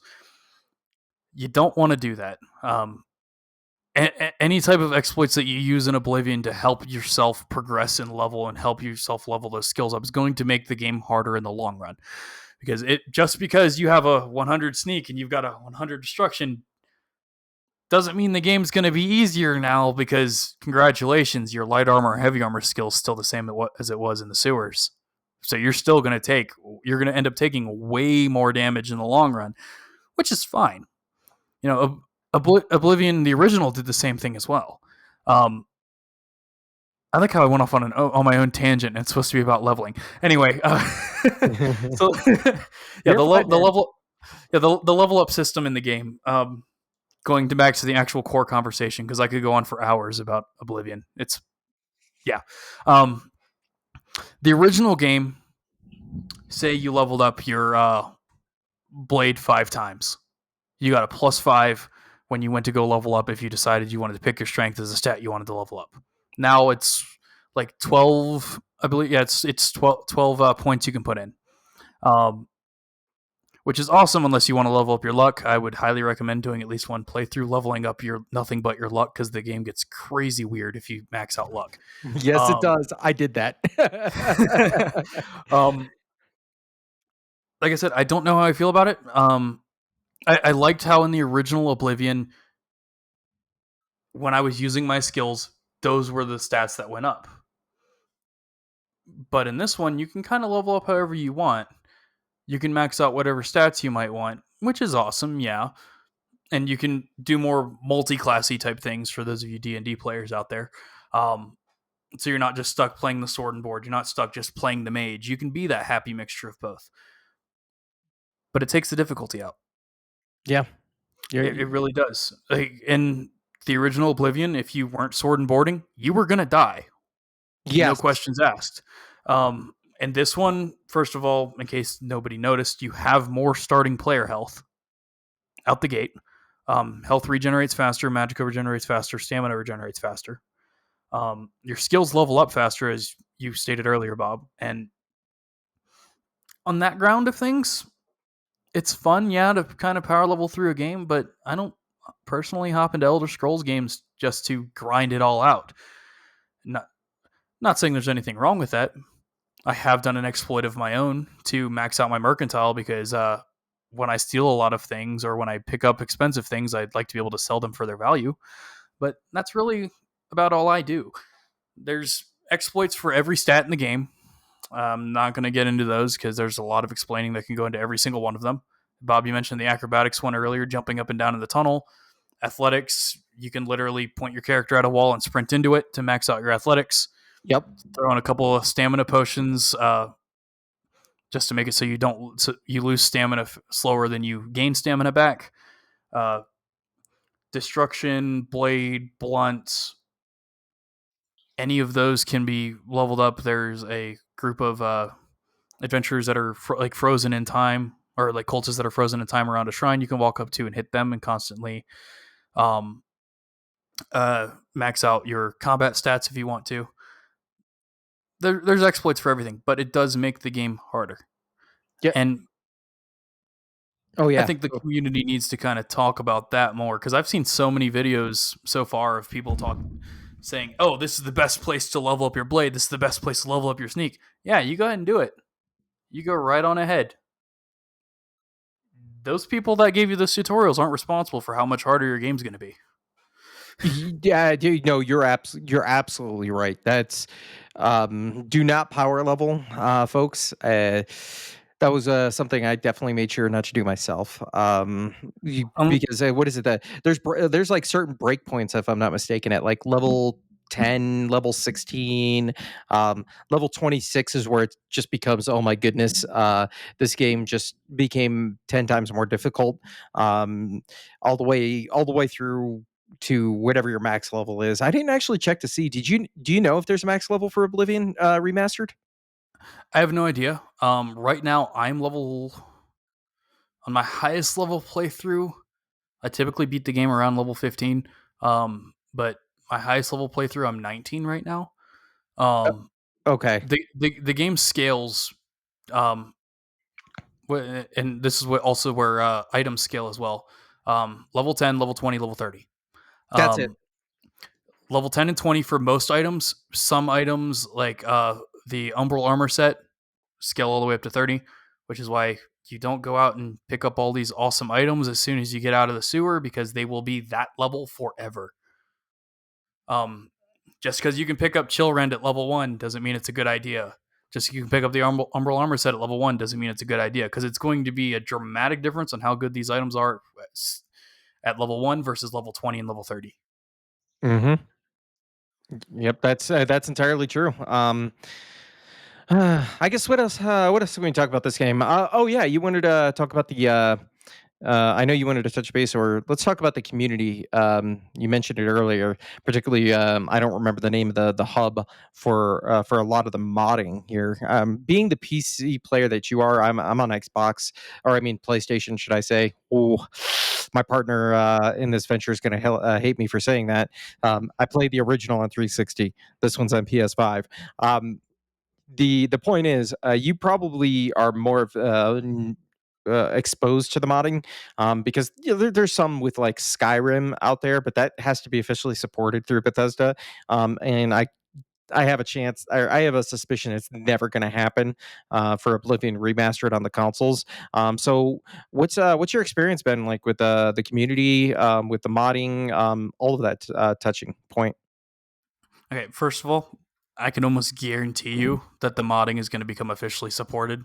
If a remaster is going to be anything like Skyrim was, they're going to sell it to us on our dishwasher if they can. Um, the game's Yeah, blown up. can it run Doom? Yeah. Um, I will play Skyrim on my mini fridge. I don't care. Um, but uh, I feel like down the line, yeah, it will be officially supported. Just like I think it was the special edition for Skyrim has official modding support. Um, and it's not all mods; it's a lot of mods on like the Skyrim Nexus, but it's not all of them. Um, the Oblivion Nexus that I mod through Nexus, um, predominantly. There's other platforms you can get Oblivion mods and Skyrim mods and any video game mods through. I use Nexus because it's all inclusive. Currently, as far as I'm aware, as of last night, Vortex isn't fully supported for Nexus mods yet. That's the for anybody watching that might not know about that. Vortex is the external mod manager through Nexus mods for all everything that they support. Remastered isn't supported just yet, so you still have to go through, make a mod folder, and throw in your mod data in the game files. Um, but the modding community, it was almost like clockwork. I shit you not, within 24 hours, the game already had 800 mods. I'm not lying to you. Um, That's I great. checked. I, I checked yesterday because I do have a few mods on Oblivion, and I don't recommend installing mods. If you're trying to get your platinum trophy, if you install mods or change anything in the game files, you can no longer get trophies, with the exception of some mods that allow you to still get trophies or that will enable trophies while modding. There are mods for that so that people can still get them. Um, Yesterday when I looked, Nexus had 2,000 mods for Oblivion Remastered. Oh wow. I'm gonna check right now. Okay. We're at we are at 2.2 thousand since 9 o'clock last night. Yeah, the I guess you could say the gr- most wild thing about that number is just how shadow dropped. I mean, this was the worst kept secret in the video game industry in quite some time. But nobody had, as far as I know, nobody had early access to it. At least out of the review gate, because I waited for the numbers to come in, and it took a little bit. Normally, review numbers are right away, even if it's a quick drop. And in this case, it took. I want to say I saw it wasn't until almost 48 hours later before I finally started seeing the review numbers come in, Yeah. which tells me the community wasn't. We all knew it was coming, but nobody had their hands on it. So to see that many mods already in just over 2 weeks is quite impressive. I'm glad to see the community's appreciating that. Yeah. What else? Any other anything else on that front that you'd like to let the audience know about? Yeah. So first of all, modding, uh, do it with an air of caution. Um, you can break a lot of things, whether it's intentional or unintentional. A lot of mods will change the .esp files in games. If you change those too much, or you throw in some type of bad load order for mods, you can end up crashing the games. Um, Currently, big controversy with Oblivion is the unofficial patch, um, made by the same minds that brought you the Skyrim unofficial patch, the Morrowind unofficial patch. Um, I will say proceed with an air of caution on it. Um, I don't know if it's actually dropped yet. Um, I haven't seen it on Nexus mods, but then again, I also don't search for the unofficial patches. I don't like how much they change the core games, um, because it is one person and their team that change things to their preference to fix what they believe are bugs. Um, and if, like I said, proceed with an air of caution. These patches have been known to cause issues. Um, Once they come out, a lot of times they are required, or they become required because of how much they change core mechanics of the games. Um, I won't speak any on the controversy surrounding the developer of said patch, because that'll start getting into my own personal beliefs. I don't really want to do that too much. Kind of proceed with caution. It's massive. It is something that's in the works. Somebody's trying to fix the bugs in the game. However, it's never a catch-all, fix-all. And in Skyrim, there were dramatic things changed in the gameplay. For anybody that's played enough vanilla Skyrim before they started modding it, you'll know what I'm talking about. Morrowind, same thing. Proceed with caution. Mm. It's good to know. Um, so I guess it's only a matter of time before we start seeing like in the Skyrim modding community where they changed Alduin to you've seen those before, I assume, where it's like Thomas the Tank Engine. Yeah. First of all, Skyrim is way more fun when you're fighting Thomas the Tank Engine than when you're fighting dragons all the time. Okay, because if you hear that theme song start playing, it's way more hilarious than they're like, "Oh my god, it's a dragon!" And you're like, "Jesus Christ, it's a dragon! I don't want to deal with a dragon."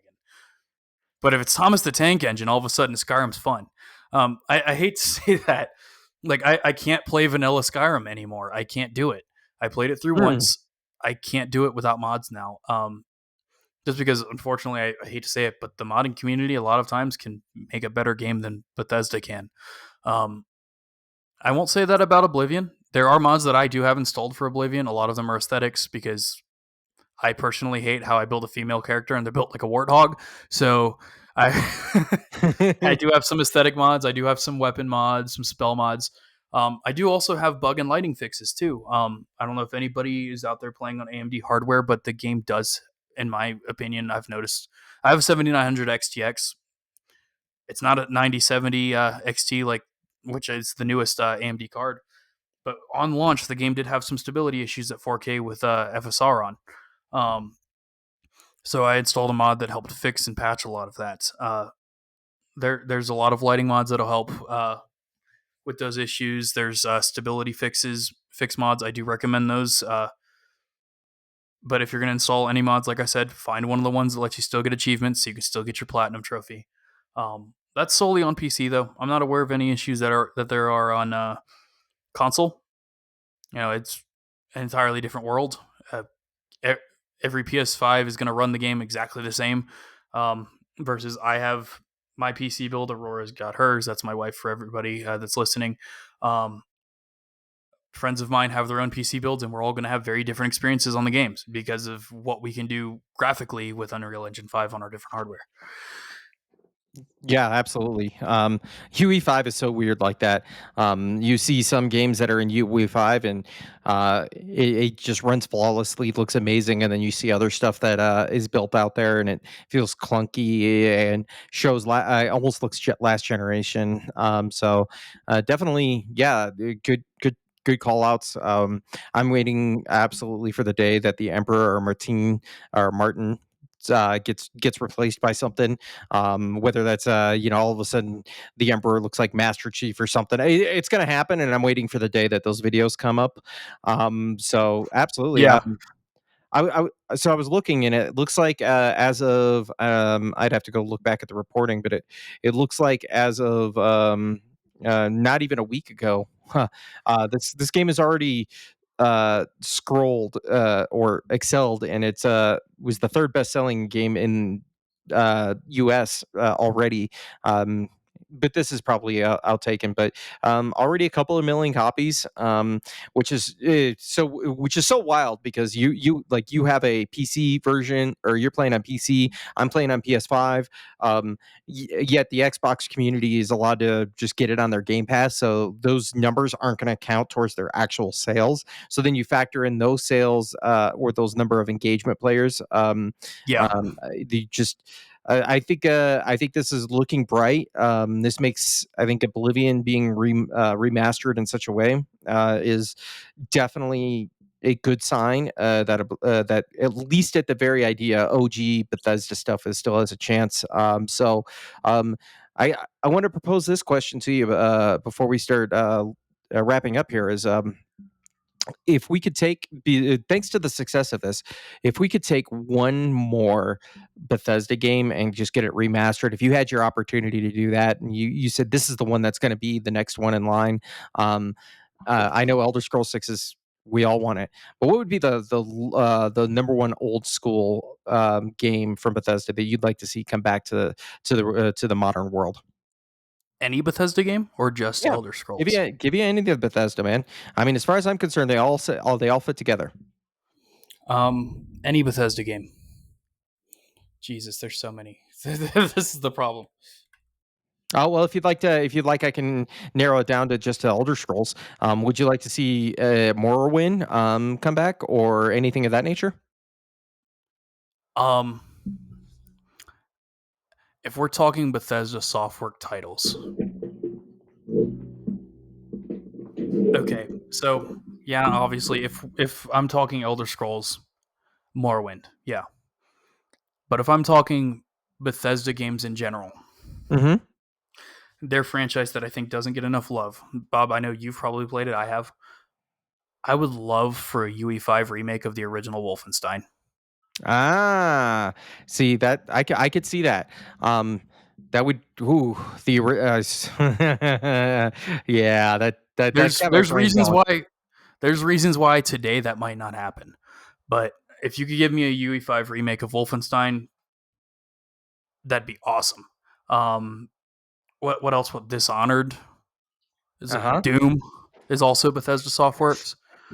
Like, I mean, Yeah. we're obviously about to get a new Doom game. If you want to play a remake of Doom, just play the new one. Every single Doom game is a Doom game. Yeah, it's in their DNA to just be, Yeah, this is what I am.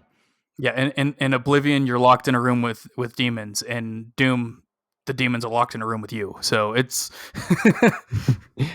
Doom is Doom. If you want a remake of Doom, just play the new Doom.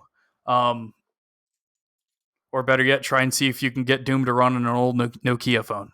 Um, That's entirely possible. yeah, So I guess let me propose to this as well. Or what do you? Let me spin this by you and let me what your thoughts are. So if we're looking at, and I know there's rumors spreading around, um, I could potentially see. Especially since Virtuous is, and this wouldn't be for a while because Virtuous is spun up into the Metal Gear Solid remake that comes out later this yeah, year, um, yeah, of course. or Delta. I I could see them going and touching back into the well of Fallout 3, which would be really interesting because from my perspective, and I don't know if you tell me if you agree with this, is Fallout 3 is the same thing that I got with the Fallout world that Oblivion did for the Elder Scrolls world, where this was not my introduction, but it was my, oh my gosh, I finally understand what's appealing about this world. Yeah, and that's because fundamentally Fallout 1 and 2 are entirely different games, entirely different play styles, versus Fallout 3. And yeah, I could see how a Fallout 3 remake would work out. I think we both know that Bethesda being Bethesda, they would actually probably redo New Vegas first, because that was the one that kind of that. And as far as I'm aware, I think New Vegas was their most popular Fallout title. Um, Fallout 3, I could see. I would love it. I would play it. Um, the Fallout franchise, yeah, I love it. I don't love it nearly as much as I do the Elder Scrolls. Uh, but Fallout 3 is kind of when I get it. Like, for a lot of people, that's where it clicked for me. Fallout 2 was the best game in the whole series, but that's just me being me. I'm weird. Um, I kind of like those old top down PC games. Like shit, I still play Caesar 3 on my PC. I have a 7900 XT and a 7800 X3D, and I'm using it to play Caesar 3 and City of Heroes. So it's My goodness, you have me you scratched my brain with that Caesar reference. That's a game I haven't played, and what's the old Obi-Wan meme? That's a name I haven't heard in a long time. I haven't heard that name in ages. Um, Yeah, it, yeah, it's yeah. I would love for Bethesda to redo any of the Fallout's. Honestly, if you could give me a good version of Fallout 4, or a good version of 76, I know that's a hot take. I did not like them. Um, that would be awesome. Fallout 3 or New Vegas, though, those would probably be the ones they would remake out of that franchise. yeah. Hey, you know what? Maybe we'll get them one day, and then you and I can sit down and we'll have another discussion about this. Uh, is because I know you're a Fallout fan as well. Yeah. Based on these conversations we've had, so maybe we can make that happen. Is there anything else you'd like to give a touch base with on Oblivion Remastered that the audience might be interested in or may not know about yet? Yeah. So for fans of the original game, there's a certain quest line for the Fighters Guild, where they mentioned that there's a sign that is misspelled. And in the original game, they go back through and the owner like writes the letter H on for merchandise in there. They don't fix that they fix that in the remaster, as far as I'm aware. Just a little quirk that I noticed. You guys might notice other ones. Um, Jesus, there's so much I could talk about. The arena is still the arena. It still sounds like when you're fighting in the arena, it still sounds like somebody's playing white noise for the crowd cheering. It does, didn't it? You caught that too, huh? Yeah, it still sounds terrible, but we still love it anyway. Um, yeah, the game still has the same one dude voicing 90% of the guys, 90% of the male characters in the whole game, which is how the original was. So I love it. I'm glad they didn't fix that. I would have hated if every city guard didn't sound exactly the same. um, it's so much fun. And I believe that wasn't it Todd Howard that had voiced everybody pretty much. I don't remember. I would have to go back and look. I know the Emperor was. Come on, you know this one. Come on, you're not. I'm looking it up. I'm looking it up. I have to. I'll give you a hint. You know him. Oh, I know him. I'm gonna Patrick Stewart. There you go. Yeah. All right. Yeah. Patrick Stewart did the voice of the Emperor, and dear God, did he do a phenomenal job for like the 30 lines he had. Good God, that was for anybody that played it back then, that was a huge deal to have him in a video game project. In 2006, that was unheard of. Let's not only mention. Let's not forget that it wasn't just him. That was the only celebrity in that game. Yeah, Jesus. Let me go through this cast list. Yeah, I mean, so what I'm alluding to for our listeners out there is Martin Septim is Sean Bean. Yep. Which was surprising because I was like, when I first heard it, I recognized his voice even the first time I played. I was like, okay, so when does he get brutally murdered? Waiting for that other shoe to drop. Um, I mean, it kind of technically somewhat happens depending on your how you look at the ending. With his quote unquote sacrifice, which was kind of a little bit of a letdown. I was expecting him to just get brutally murdered, Yeah. but Another big one, Jeff Baker as the voice of Haskell. He's in every single Elder Scrolls game minus Arena. He's in Redguard, he's in Morrowind, he's in Tribunal, uh, Blood Moon. The Tribunal and Blood Moon are parts of Morrowind. He's in the Dawnguard DLC and Dragonborn DLC and Skyrim. Um, he's also a really well acclaimed voice actor in other regards as well. It's a very star studded cast for all the voices, honestly, and you would never think it, but when you play the game through, you're gonna be like, I've heard that voice before. Where have I heard that? Whether it be from the original Oblivion or games that came out afterwards, or if it's Patrick Stewart, everybody knows Patrick Stewart, everybody knows Sean Bean. Like these are big names in the entertainment industry back then, and they still are now. Um, Maybe not as much now, but they were when those came out. Um, yeah, absolutely, man. Jesus, such a Yeah, star-studded that's cast. The see, that's musical score in the game is phenomenal too. I'm sorry, Ugh. go ahead. The musical score in Oblivion. Oh my goodness, yes, yes. I still play the Oblivion theme consistently Yeah, on a regular basis. yeah. I hold Oblivion in the same regards that I hold games like Shadow of the Colossus when I talk about video games as an art form. The soundtrack of Oblivion. Um, People might recognize the Skyrim soundtrack right off the gate. If you play me the Skyrim soundtrack, I'm not going to be able to tell you that it's Skyrim 9 times out of 10. But if you play me Oblivion soundtrack, I'll be able to tell you when different songs are playing and why. Um, it's instantly recognizable for anybody that's played Elder Scrolls, and it's all full orchestration. None of it's like rendered in like GarageBand or anything like that, like a lot of games are. It is a full orchestra and choir that are doing the songs in that game, and I'm so glad that they did not change that for the remastered. Like, yeah, they remastered the song, the soundtrack a little bit, but it still sounds like the same game. Yeah, absolutely. I that was the beauty about this is it felt as a final thought there is a it felt you fresh, but it felt cozy at the same time and gave you that nostalgia Yeah, feeling. And I think this bodes well, and I'm hoping Virtuous can definitely be tapped again, so to speak, to maybe we'll get a Morrowind, or maybe it'll be a Fallout 3 here in the near future. But I guess only time will tell. And Todd Howard ain't saying anything, so I guess or we'll have to Daggerfall. patiently, yeah.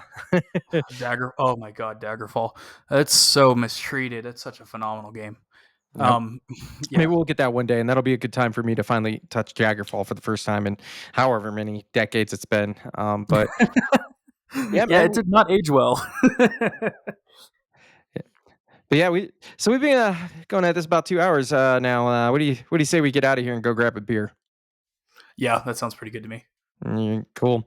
Well, I just want to thank our community out there for sitting in and listening in on this special bonus episode of Shapes of Gaming. Definitely remember, keep the conversation going. And as I always say, you don't have to play all the games. Just play the games that you want to play. Take care, everybody. Shapes of Gaming is a podcast shaped around gaming and, most importantly, our community. That's you. It is written, created, and recorded in beautiful Colorado Springs, Colorado, by me, Matt Stenson, and my good friend Bob Harriman. If you would like to be part of this amazing community, be sure to like, subscribe, or follow us on all the social media platforms or the podcast app of your choice. Thanks so much for listening, and always remember, keep the conversation going, and most importantly, keep gaming.